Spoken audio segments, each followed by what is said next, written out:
Pour participer, chers auditeurs, à cette catéchèse, composez le 082 016 35 12, les 090 68 16 742, 084 10 78 364 et le 09 98 23 97 23. Vous nous écrivez au 081 99 66 098. On va commencer par la série de questions de Hervé et Sommet. La première, est-ce mauvais de vouloir le bien d'une personne comme l'a fait Pierre à l'égard de Jésus-Christ? Deuxième question, dans quel contexte le prophète Jérémie crie-t-il violence et dévastation? Deux questions de Hervé et Sommet. Voilà. Merci beaucoup. Je commence par la deuxième question parce que c'est la première lecture. On n'a pas eu le temps de l'exploiter ou bien d'en parler. Jérémie prêche dans un contexte assez difficile. Il voit ce qui va venir, c'est-à-dire violence et dévastation de la ville sainte, Jérusalem, mais aussi du temple, qui sera saccagé par Nabuchodonosor, qu'on appelle aussi Nebuchadnezzar. Dans les manuscrits anciens, son nom apparaît sous ces deux formes-là, soit Nebuchadnezzar ou bien Nabuchodonosor, qui était le roi de Babylone en ce moment-là. Nous sommes au 6e siècle avant Jésus-Christ, au début du 6e siècle. Et donc, le temple sera saccagé. Ce sera en 587. Selon le calendrier actuel, ça doit être autour du 7 juillet 787 que le temple de Jérusalem a été saccagé. Donc, c'est ce que Jérémie a vu dans sa vision, dans ce que Dieu lui a révélé. Il a vu qu'il y a de violence, tout ça, parce que justement le peuple s'est égaré, le peuple s'est éloigné de l'alliance conclue avec Dieu, et la suite ne peut être que le malheur, parce qu'on récolte toujours ce qu'on a sémé. Oui, c'est vrai que Pierre veut le bien de Jésus. On ne peut pas condamner Pierre comme tel. Il faut le situer dans son contexte, dans le contexte de l'époque. Messie crucifié, ça ne passe pas. Et Paul le dira. Je l'ai cité dans la première lettre aux Corinthiens, au premier chapitre, il dit « Nous prêchons un Messie crucifié qui est scandale pour les Juifs et folie pour les païens, c'est-à-dire pour les Grecs. » Et donc, c'est un scandale. Pierre n'a pas voulu ça parce que justement, en tant que Juif, il sait que mourir sur la croix, c'est un scandale. Mais bien qu'on voit qu'il est bien intentionné, Jésus lui fait comprendre qu'en fait, tes pensées ne sont pas les pensées de Dieu. Souvent, c'est comme cela. Nos pensées ne sont pas toujours les pensées de Dieu. Donc, ce que nous croyons être scandale pour Dieu, c'est ça, la voie qui conduit au salut. Ce que les Juifs considèrent comme scandale, la croix, pour Dieu, eh bien, c'est l'instrument du salut. Paul va persécuter les chrétiens parce qu'il est juif. Il a étudié chez Gamaliel. Il sait que dans le Deutéronome, il a dit que celui qui est mort sur la croix, plutôt qui est pendu sur une bois, c'est-à-dire la crucifixion, est un maudit. Alors si celui qui est pendu sur un bois, qui est crucifié, est un maudit, et donc on ne peut pas considérer Jésus comme étant le Messie. Mais voilà que Dieu, qui sait tirer le bien du mal,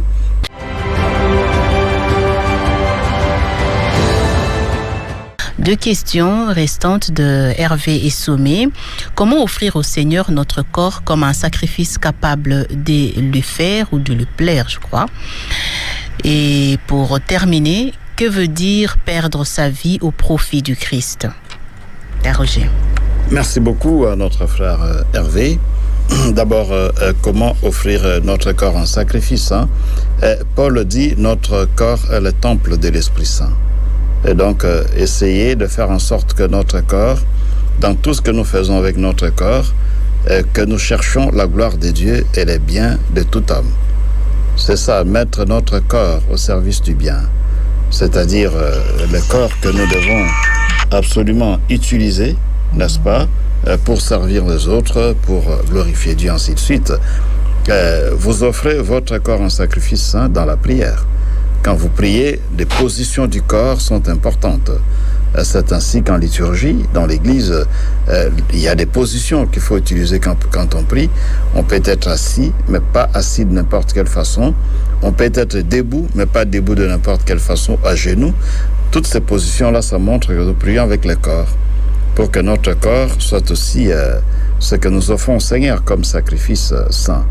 Et lorsque nous sommes au service de plus démunis, je me bats, je me déplace, je dois marcher pour aller voir les plus démunis, les pauvres, les malades, les prisonniers. À ce moment-là, mon corps est aussi offert au Seigneur comme un sacrifice, parce que je l'utilise pour le bien des autres. Donc voilà comment je peux répondre à sa première question. Deuxième question, que signifie perdre sa vie au profit du Christ? C'est exactement ce que je viens de dire, c'est-à-dire c'est être au service des autres. Travailler dans l'abnégation, dans l'esprit de sacrifice. Chercher en toute chose le bien de l'autre et la gloire de Dieu. Ne cherchons pas d'abord notre propre bien. Évidemment, notre bien, c'est à travers le bien que nous accomplissons. Lorsque nous travaillons pour le bien des autres, eh bien, nous récoltons cela, c'est aussi pour notre propre bien. Mais quand on vit dans l'égoïsme, l'égocentrisme, là, on est en train de perdre sa vie.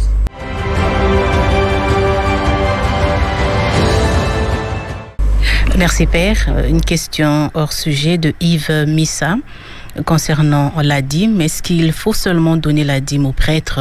Et si quelqu'un veut la donner pour la maman, c'est-à-dire Radio Maria, pour le service de la radio, est-ce possible? Yves Missa, depuis la paroisse Saint-François Xavier à Massina Pitro, Congo. Bon, la destination, merci beaucoup à notre frère. D'abord, c'est Yves, je crois. Et la destination de la dîme dans l'Ancien Testament, c'est le prêtre. Ça, c'est ce que dit le texte biblique. On donnait la dîme pas aux prophètes, mais aux prêtres. Aujourd'hui, il y a des églises qui sont dirigées par des gens qui ne sont pas des prêtres. Bon, si un chrétien qui prie dans une église où à la tête, il n'y a pas un prêtre, mais un pasteur, s'il veut donner la dîme à son pasteur, c'est pas interdit. Mais dans la Bible, c'est destiné aux prêtres, du moins dans l'Ancien Testament. Alors maintenant, quelle est la spiritualité qui est derrière la dîme? Et la dîme, en fait, c'est le fait qu'un chrétien qui a travaillé voudrait offrir son travail à Dieu. Il veut offrir le fruit de son travail à Dieu. Et dans l'Ancien Testament, la dîme se donnait d'abord en nature, c'est-à-dire les biens. Vous avez cultivé votre champ, vous avez récolté le 10e des récoltes, vous offrez ça à Dieu. Vous avez votre bétail, ça a donné, et puis 10e de ce que le bétail a donné, eh bien, vous offrez ça à Dieu. On offre ça à Dieu. J'offre un 10e du résultat de mon travail à Dieu. Et dans la société moderne, c'est en espèces. Ça devient le salaire. J'offre ça à Dieu. Mais Dieu, comme je ne peux pas le voir moi-même, eh bien, je passe par le prêtre, qui est supposé être médiateur entre nous et Dieu, et donc je donne ça au prêtre. Et le prêtre qui reçoit la dîme a le devoir d'abord de bénir le travail de celui qui lui a offert cette dîme-là. Il faut d'abord prier, c'est très important. Donc, offrir cela au Seigneur, des grâces dans une Eucharistie. En fait, la dîme est destinée à Dieu, en fait. Mais je remets ça au prêtre pour que le prêtre remette à Dieu dans sa prière. Le prêtre va utiliser ça, mais il offre ça à Dieu dans la prière. Et en offrant la dîme à Dieu dans la prière, il offre le travail de celui qui a offert cette dîme-là. Donc c'est un peu ça. À travers la dîme, on voit les soucis pour chaque homme de dire merci à Dieu pour ce que Dieu lui a donné comme travail, ce que Dieu lui a donné comme fruit de son travail. Et le prêtre a la tâche d'aider celui qui donne la dîme à accompagner, n'est-ce pas, sa prière pour que ça puisse atteindre Dieu durant la messe. Par exemple, offrir. En offrant le sacrifice eucharistique, on offre aussi le fruit du travail de ceux qui vous donnent la dîme. Et donc, si vous donnez la dîme, n'est-ce pas, vous dites, je donne ça à la radio de la Vierge Marie, bon, c'est bien, c'est pas mal. Mais la dîme sera destinée évidemment aux prêtres qui sont au service de cette radio. Tout comme dans votre paroisse, si vous avez une dîme à donner à la paroisse, bon, ça ira chez les prêtres, mais le prêtre, ce qu'il a, c'est pour l'Église en fait. Donc en général, quand on donne la dîme au prêtre, ça rentre à l'Église parce que ce qu'il fait, c'est pour l'Église. Il va peut-être acheter, je ne sais pas moi quoi, quelque chose pour la paroisse. Il va peut-être acheter quelque chose pour réparer quelque chose qui est cassé à la paroisse. Donc, en fait, c'est l'Église qui en bénéficie à travers les prêtres.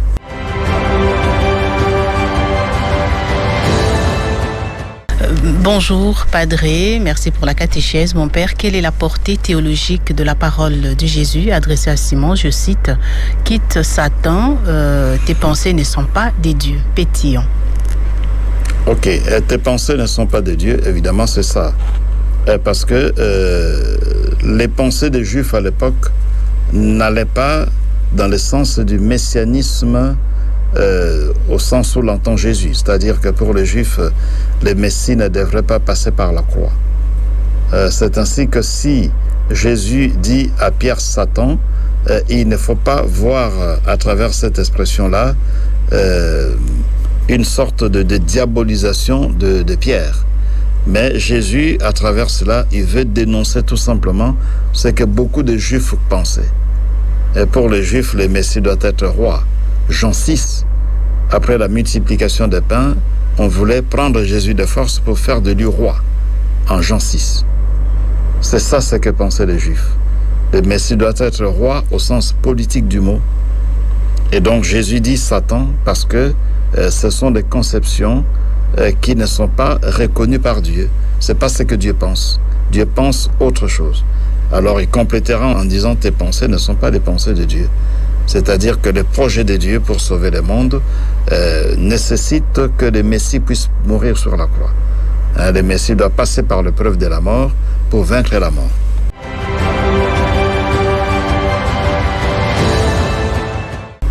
Merci à Christophe Kalenga depuis Goma qui nous a envoyé la question allant dans le même sens que la question que nous venons de lire. On va prendre aussi le duo de Joseph de Marie qui a envoyé ces questions par Voice. Maman Régine, voici ma première question. Passe derrière moi Satan, s'adresse Jésus à Pierre. Mais cette interpellation, mon père, m'a toujours surpris lorsque j'effectue toujours la lecture à ce niveau-là. Non seulement par sa vigueur, mais aussi par son destinateur, à savoir Pierre. Pierre n'est pas n'importe qui, mon père. Et surtout qu'à peine il venait de professer sa confession de foi et que Jésus lui avait même dit « Tu es bienheureux ». Mais comment une personne, un bienheureux, sur qui Jésus vient de jeter des fleurs, peut tout d'un coup être traité de Satan, peut tout d'un coup basculer du côté de Satan. Ma deuxième question, est-ce qu'avoir horreur de la croix, avoir horreur de la mort, est-ce un péché? Parce qu'apparemment Jésus veut faire une démonstration à Pierre comme quoi il ne faut pas avoir peur de la mort, je dois mourir, je dois être cloué sur la croix. Est-ce un péché d'avoir horreur de la mort, ou plutôt un droit que l'on doit revendiquer?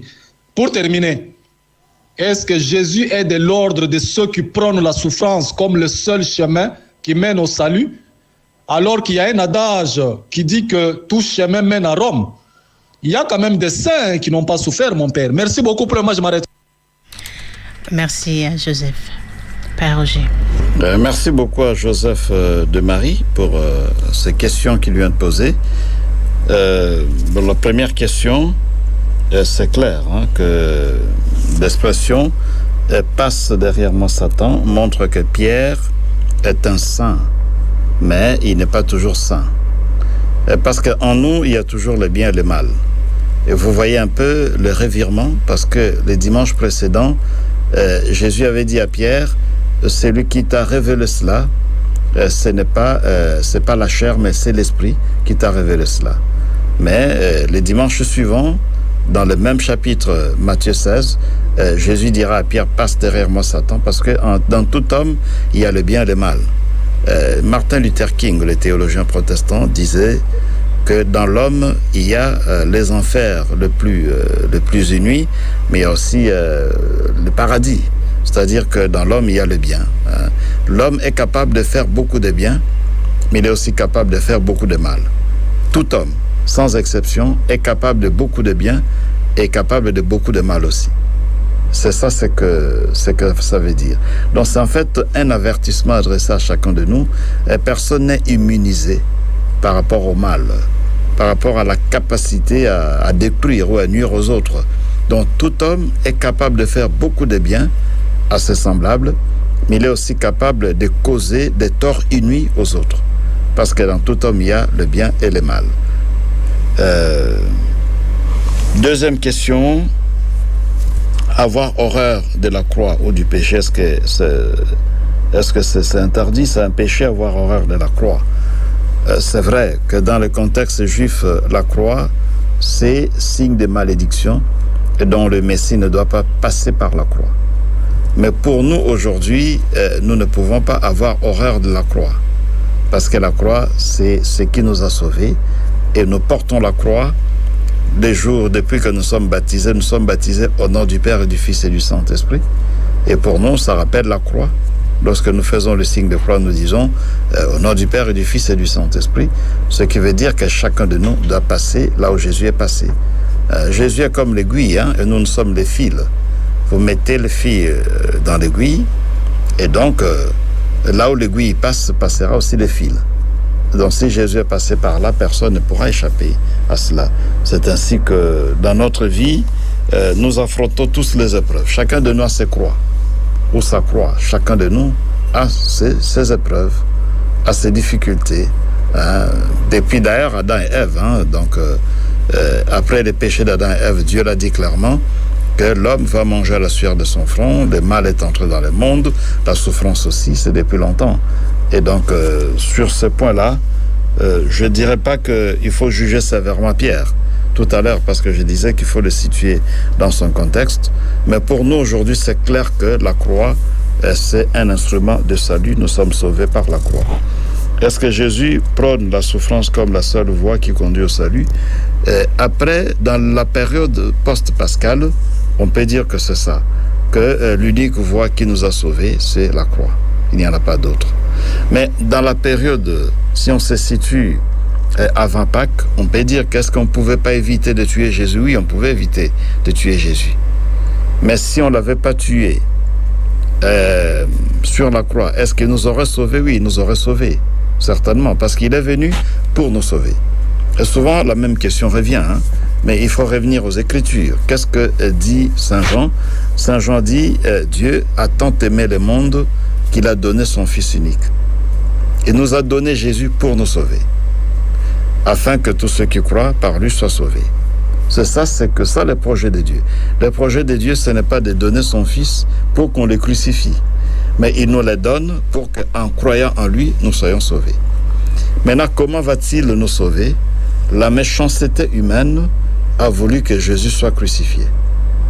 Et comme il a été crucifié, Dieu, dans sa puissance et sa bonté infinie, il a tiré le bien du mal de la croix, qui est vraiment signe de malédiction, qui est expression de la méchanceté humaine, pas de la méchanceté de Dieu, mais de l'homme. C'est l'homme qui a voulu que Jésus soit tué sur la croix, est devenu instrument du salut, parce que Dieu, qui est puissant, qui est bon, peut tirer le bien du mal. Et puis à la fin, Joseph de Marie disait, mais il y a des saints qui ne souffrent pas. Non, tout le monde souffre, même les saints souffrent aussi, comme tout homme. Et la souffrance est inhérente à notre nature. Il y a peut-être une nuance à apporter, il y a des martyrs, ceux qui versent leur sang comme le Christ. Le Christ est un martyr. On appelle ça martyr rouge parce qu'il a versé le sang. Mais les saints qui n'ont pas versé leur sang sont, comme on dit, des martyrs blancs. Des gens qui ont souffert pour le Christ sans verser leur sang.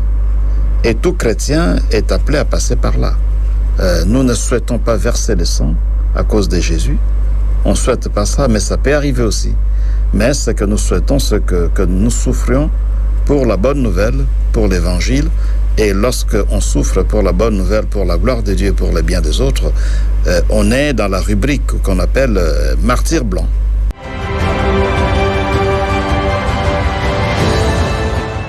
Merci beaucoup, Père Roger. Allô? Allô? Oui, allô, on vous écoute. Bonjour, maman Régine. Bonjour. Bonjour à Père Roger. Et bonjour, papa Bosso. Et à M. Alvé, à tous les agents de Radio Maria. Père, je peux avoir toujours 3 questions. Ma première question, d'abord, merci pour la catéchèse et pour la parole que vous venez de m'accorder.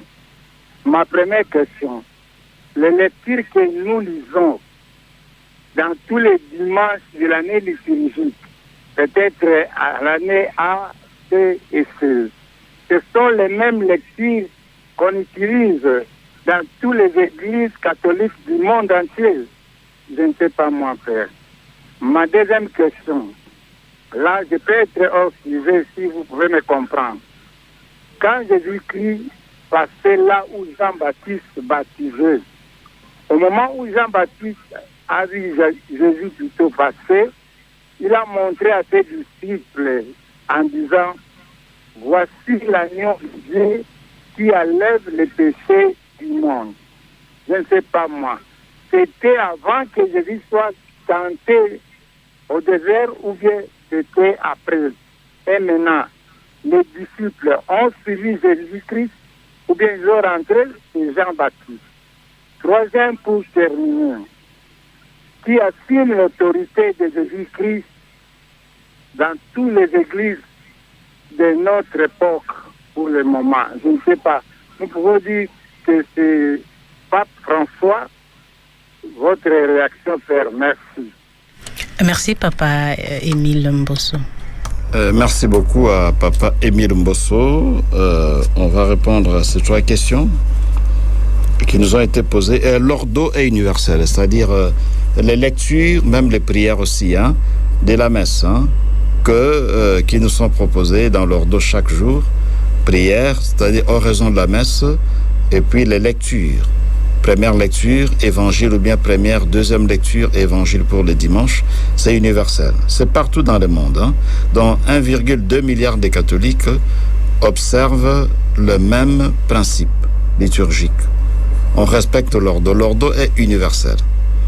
Il reste qu'il y a toujours des particularités locales.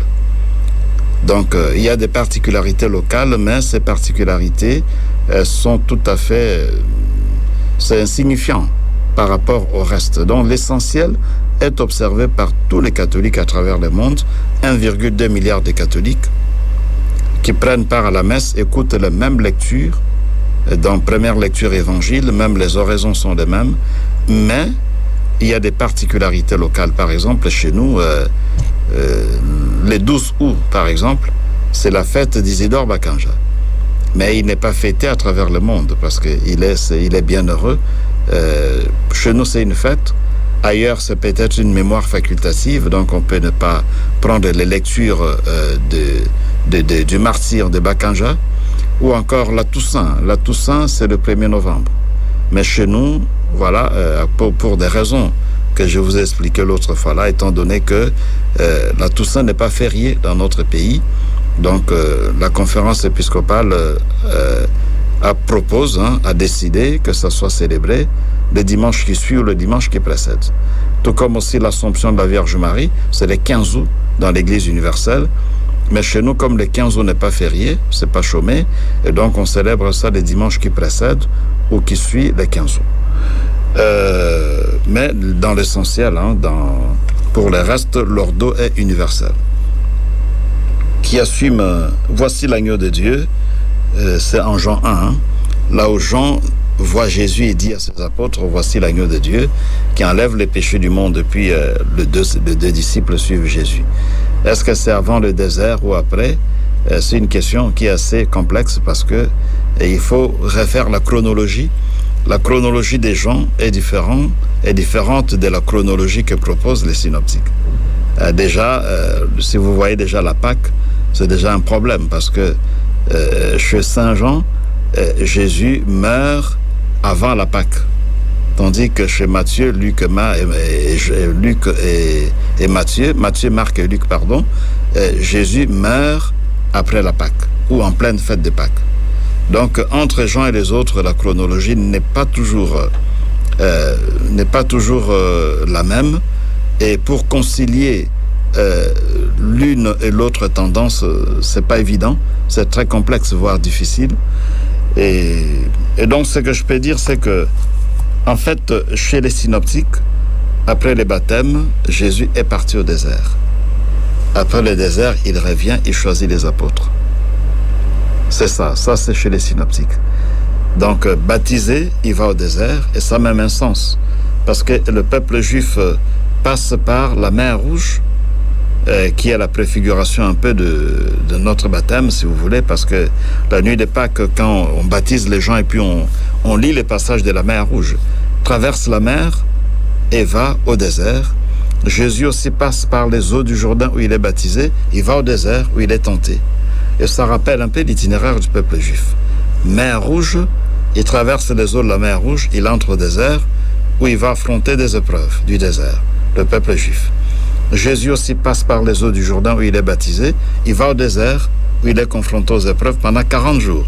Et le peuple juif, c'était 40 ans. Donc il y a une sorte de midrash qu'on peut faire, ou syncrésis, c'est-à-dire on voit que ce qui est arrivé au peuple juif arrive aussi à Jésus. Mais chez Jean, ce n'est pas tellement cette disposition-là, cette suite des événements, parce que apparemment on voit qu'après les baptêmes, Jésus a déjà des disciples. Il a des disciples avant d'aller au désert, parce que justement Jean a une autre vision des choses. Maintenant, qui dit vrai et qui ne dit pas la vérité? Tout le monde dit la vérité, parce que chacun présente les choses en suivant sa théologie. La troisième question, c'est qui assume la responsabilité de Jésus. Le pape est le vicaire du Christ. C'est-à-dire, c'est lui qui dirige l'Église, c'est Jésus.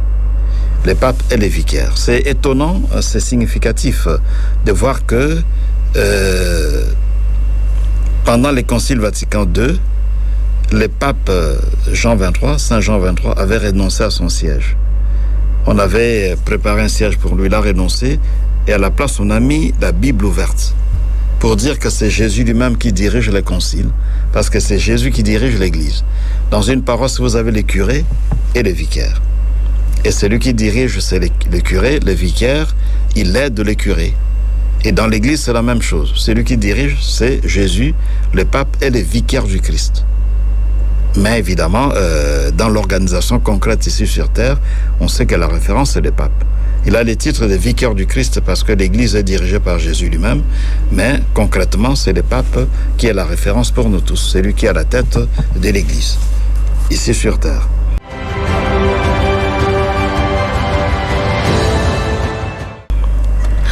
On va écouter un autre voice. Bonjour maman Régine, bonjour père Roger. Merci pour la catéchèse. J'ai une question, mais qui n'a pas trait à la catéchèse d'aujourd'hui. C'est que j'ai eu la grâce de vous suivre un peu hier. La nuit, la catéchèse, c'était je suis une rediffusion. Vous disiez que l'Église catholique s'appuie, comme c'était, je crois, le mois de la Bible, s'appuie non seulement sur la parole qui est la Bible, mais également sur les traditions et sur le magistère. Je voulais savoir précisément les traditions et le magistère, c'est quoi? Où est-ce qu'on trouve ça? Est-ce qu'il faut faire des études pour connaître ça? C'est quoi précisément? Merci, c'est l'unique question que j'ai aujourd'hui. C'est maman Hélène depuis Madagascar. Merci beaucoup. Merci à maman Hélène. Père Roger. Merci à maman Hélène qui nous a suivis depuis Madagascar hier la nuit. Ici, la catéchèse était à 21h, la rediff, donc c'était déjà 23h à Madagascar. Elle a consenti des sacrifices pour suivre la catéchèse à partir de 23h à Madagascar. Nous ne pouvons que la remercier.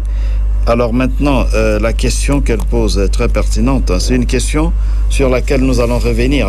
Maman Hélène m'a déjà anticipé parce que à la fin de cette catéchèse, je voulais rappeler aux auditeurs que nous sommes durant le mois de septembre qui commence aujourd'hui.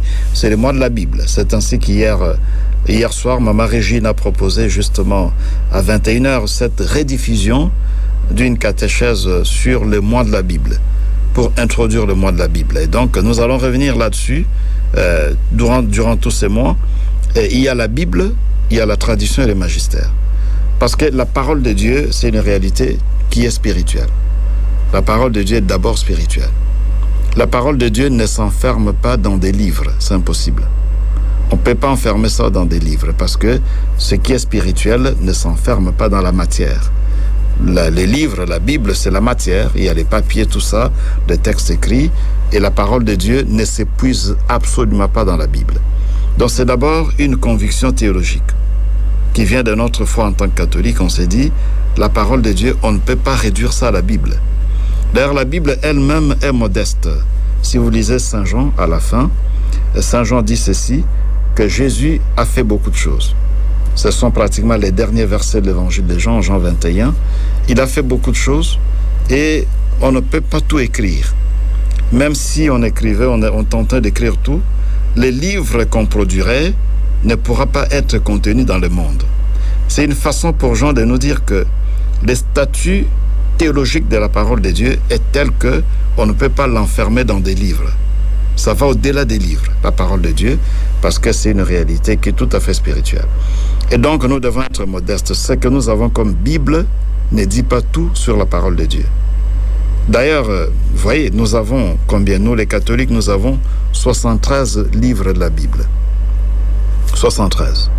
73. Ça commence à partir de la Genèse, Exode, et puis jusqu'à l'Apocalypse. Mais est-ce que la Bible elle-même nous dit quelque part que cette disposition des livres-là, les livres qui sont contenus dans la Bible c'est ce que Dieu a voulu? Est-ce que la Bible elle-même confirme que les livres que nous avons sont authentiques et sont inspirés? C'est ça. D'ailleurs, le mot Bible n'est pas dans la Bible. Et c'est là que la tradition devient importante. Parce que le mot Bible vient de la tradition. Et donc, pour être plus précis, Maman Hélène, nous avons parlé de la tradition, pas des traditions. C'est pas tradition au pluriel, parce que tradition au pluriel, ça signifie coutume. Mais c'est tradition au singulier avec grand T. T majuscule, comme la Bible aussi s'écrit avec B majuscule, et tradition avec T majuscule au singulier, parce que c'est pour nous une façon de sauver la parole de Dieu. La parole de Dieu ne s'épuise pas dans la Bible. D'ailleurs, c'est les conciles de Trente, et là c'est les magistères, qui a décidé pour que la Bible soit ce qu'elle est. Il y a des textes bibliques qui étaient considérés comme apocryphes. Comme l'Apocalypse, c'était un texte apocryphe. Mais aujourd'hui, c'est dans la Bible. Mais qui a voulu que ça soit dans la Bible? Est-ce que c'est la Bible elle-même qui a voulu que l'Apocalypse soit dans la Bible? Non, c'est les magistères qui a voulu que l'Apocalypse soit récupéré. Il y a la deuxième lettre de Pierre qui était apocryphe aussi. Ou encore deuxième et troisième lettre de Jean, c'était des apocryphes. Mais qui a voulu que ça entre dans la Bible? Est-ce que c'est la Bible qui a dit, nous voulons que... il y a un texte biblique qui dit, il faut insérer Jean 2, 2 Jean ou bien 3 Jean. Non, c'est le magistère qui a décidé. Et les magistères, c'est quoi? C'est les évêques, les papes, tout ça qui constitue les magistères, qui nous éclairent par rapport à la compréhension de la Bible. Donc, la tradition, si vous voulez, les témoins de la tradition, ce sont les pères apostoliques et les pères de l'Église. Ce sont ces saints-là, nos pères spirituels, qui ont vécu jusqu'au 4e, au plus tard 5e siècle, et qui ont beaucoup fait pour nous aider à comprendre ce que signifie la Bible.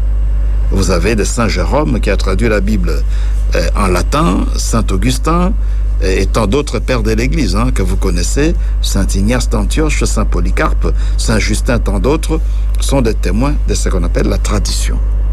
Et on ne peut pas comprendre la Bible sans se référer à la tradition, à ces témoins anciens de notre foi qui ont écrit pas mal de choses pour nous aider à comprendre la Bible. On ne peut pas non plus comprendre la Bible sans se référer au magistère de l'Église, parce que la Bible, c'est un livre de l'Église. C'est très important. Vous allez à la pharmacie, vous achetez un médicament, vous ne pouvez pas jeter la notice. Pour mieux consommer les médicaments sans que ça cause des dégâts, vous devez lire la notice. Parce que celui qui a produit les médicaments prévoit aussi comment est-ce qu'il faut consommer ça. Peut-être 2 fois par jour, 3 fois par jour, 1 fois par jour. Il y a une notice. Et c'est ça en fait le magistère et même la tradition. Donc, le magistère et la tradition sont à la Bible, c'est que la notice est aux médicaments. Ça vous explique pourquoi prendre des médicaments et comment les prendre. Alors, si vous prenez la Bible sans la traduction et le magistère, c'est très dangereux. C'est comme quelqu'un qui prend le médicament, il ouvre l'emballage, il jette la notice, il consomme le médicament comme il veut. Voilà pourquoi on dit que dans l'Église catholique, notre foi repose sur 3 piliers, la Bible, la tradition et le magistère. Évidemment, la tradition et le magistère ne peuvent pas contredire la Bible. La tradition et le magistère nous donnent assez d'éclairage pour mieux comprendre la Bible. Merci.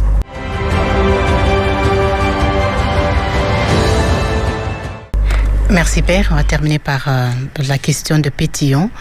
Une question hors sujet. Mon Père, pour bien partager la parole de Dieu pendant une session, sommes-nous obligés de respecter la théologie de 4 sens ou bien autre orientation? Mais ça, c'est la lecture de la Bible proposée par les pères de l'Église. Hein. Vous pouvez aussi vous en servir. Hein. Le pape Benoît XVI en parle dans l'exhortation Verbum Domini, exhortation post-synodale. Vous pouvez trouver ça dans des librairies Mediapol et même Pauline. C'est important de le savoir. Mais on peut aussi lire la Bible autrement. Il y a plusieurs façons de lire la Bible. Il y a la Lectio Divina, il y a Stephen Stapes, donc cette étape. Il y a plusieurs approches. Et je crois que durant ce mois de septembre, qui est le mois de la Bible, nous reviendrons là-dessus. On expliquera les différentes façons de lire la Bible. Et ce ne sont pas des lectures scientifiques. Hein. Il y a des méthodes d'exégèse pour comprendre la parole de Dieu. Nous laissons cela, n'est-ce pas? Ça, c'est pour les auditoires, pour la faculté de théologie. Mais devant ces micros, nous expliquerons des méthodes qui sont simples. Il y a la Lectio Divina et tant d'autres méthodes prônées par les pères de l'Église. On reviendra là-dessus pour essayer d'aider nos auditeurs à grandir un peu par rapport à la relation avec la Bible. Merci beaucoup, Père. Un dernier mot pour cette première partie. Mais voilà, c'est la joie de vous retrouver après presque un peu plus de 2 semaines, je crois, d'absence. Et là, on revient juste au début du mois de septembre, au mois de la Bible. Hein. Et donc, c'est un mois très, très important. Et nous rappelons les grands rendez-vous de ce mois, le mois de la Bible. Et donc, c'est un mois où vous devez absolument être davantage proche de la parole de Dieu, notamment de la Bible. Il y a tout un programme proposé par la Synco et à travers le Père Léopold, hein, qui anime l'émission Liloba. Je crois que c'est... La Bible au quotidien. La Bible au quotidien, merci Maman Régine, sur Radio Marie à chaque mardi après-midi. Le Père Léopold, qui est professeur d'exégèse biblique, hein, et qui s'occupe du centre Liloba ici à Kinshasa, le centre des pères SVD. Il nous a proposé un programme qu'il a élaboré, plutôt approuvé par la Synco, parce qu'il est aussi... il s'occupe de l'apostolat biblique au niveau de la Synco. Et les thèmes proposés pour ce mois de la Bible, c'est redécouvrir le Christ et puis notre engagement dans l'Église. Donc, de la redécouverte du Christ à notre engagement dans l'Église. Et le texte de référence, c'est Apocalypse 1 à 3. Les 3 premiers chapitres d'Apocalypse, voilà les supports à méditer durant ces mois de la Bible pour mieux comprendre les thèmes de ces mois tels que la Synco nous l'a proposé. Nous reviendrons là-dessus dans les jours à venir, mais vous pouvez déjà commencer à lire l'Apocalypse du premier chapitre jusqu'au 3e. C'est pas toujours facile, mais nous allons vous accompagner. Hein. Nous ferons des catéchèses sur ce texte de l'Apocalypse, hein, premier, 2e et 3e chapitre, pour vous accompagner. Le mois de septembre, c'est aussi le mois de la nativité de la Vierge Marie. Le 8 septembre, nous allons célébrer, n'est-ce pas, la nativité de la Vierge Marie. Et donc, c'est un mois marial. Hein. Septembre, c'est aussi un mois marial, parce qu'il y a 2 grandes fête de la Vierge Marie au mois de septembre. Il y a la Nativité le 8 septembre et puis le 15 septembre Notre-Dame des Douleurs, dont Marie au pied de la croix. Mais bien avant le 15 septembre, nous allons célébrer le 14 septembre la fête de la croix glorieuse. Hein. Dans l'évangile que nous avons médité aujourd'hui, on voit que Jésus dit qu'il passera par la croix. Pierre n'est pas d'accord parce que Pierre, étant juif, considère que la croix, c'est symbole de malédiction. Mais pour nous, étant donné que Jésus nous a sauvés par la croix devient un instrument de salut. Voilà pourquoi les 14 septembre de chaque année, nous célébrons la fête de la croix glorieuse que on célèbre 40 jours après la transfiguration. Le 6 août, on a célébré la transfiguration du Seigneur et les 14 septembre, 40 jours après, la croix glorieuse. Parce que les deux fêtes sont en connexion. Les mois de septembre, enfin, est aussi le mois des archanges. Nous allons célébrer à la fin de ce mois les archanges, Gabriel, Raphaël et Michel.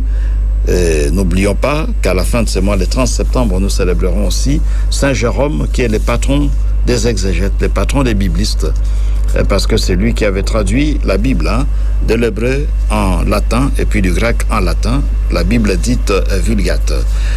Et le mois de la Bible, le mois de septembre est mois de la Bible en fonction de Saint Jérôme. Comme à la fin de ce mois, nous allons célébrer la fête de Saint Jérôme le 30 septembre.